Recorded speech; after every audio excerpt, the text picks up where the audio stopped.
I asked ChatGPT to tell me a funny story. Let's see what it responds.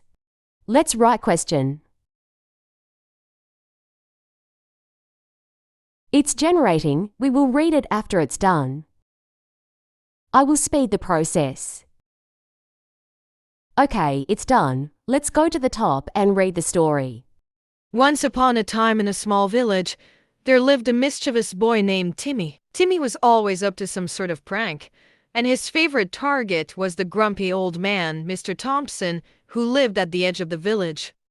One day, Timmy hatched a brilliant plan to play a prank on Mr. Thompson. He sneaked into the old man's garden and tied all the shoelaces of his shoes together. Then, he scattered banana peels all around the doorstep. That afternoon, as Mr. Thompson headed out to run some errands, he unknowingly put on the shoes with the tied laces. As soon as he stepped outside, he lost his balance and fell flat on his back, much to Timmy's delight, who was hiding behind a bush, trying not to burst out laughing. But Mr. Thompson was not one to be defeated easily. He got up, brushed himself off, and vowed to find the culprit behind this prank. Timmy knew he had to be more careful in the future. The next day, Timmy thought of a new prank. He decided to play with Mr. Thompson's hearing aid. Late in the evening, when it was dark outside, he sneaked into Mr. Thompson's house and exchanged the batteries in the hearing aid with ones that were nearly dead.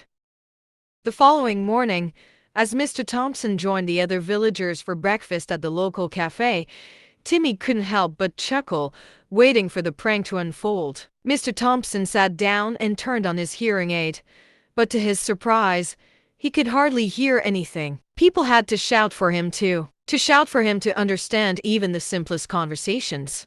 Mr. Thompson was both annoyed and embarrassed, but he still didn't know who was behind these pranks. Timmy, now feeling a bit guilty, decided it was time to give Mr. Thompson a break.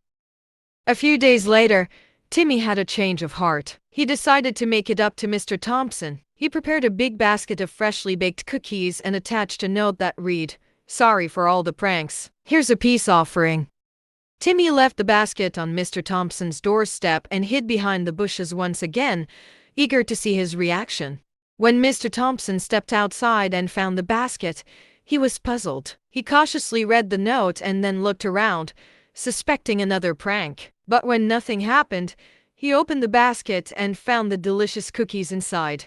A warm smile spread across Mr. Thompson's face as he realized that Timmy had finally changed his ways. He looked around and said, "Thank you, young man. These cookies are delightful." Timmy, watching from a distance, felt a mixture of relief and happiness. He had made peace with Mr. Thompson, and the old man seemed genuinely pleased with the gesture. From that day on, Timmy stopped playing pranks on Mr. Thompson and instead spent time helping him with small tasks around the house and garden. The old man, in turn, became a mentor to Timmy, sharing stories of his adventures when he was young. As the days passed, the entire village noticed a change in Timmy. He became more helpful, respectful, and kind to everyone, not just Mr. Thompson. The grumpy old man had inadvertently taught Timmy an important lesson in life, that a little kindness goes a long way. And so, the mischievous boy Timmy grew up to be a considerate and compassionate young man, thanks to a few innocent pranks that led to an unexpected friendship with the grumpy old man, Mr. Thompson. The village, once filled with laughter at Timmy's pranks, now resounded with the joy of friendship and kindness, making it a truly wonderful place to live. Well, that's a sweet ending. Thank you. I'm glad you enjoyed the story. Sometimes even a mischievous prankster can learn valuable lessons and change for the better with a little kindness and understanding. Happy endings are always heartwarming.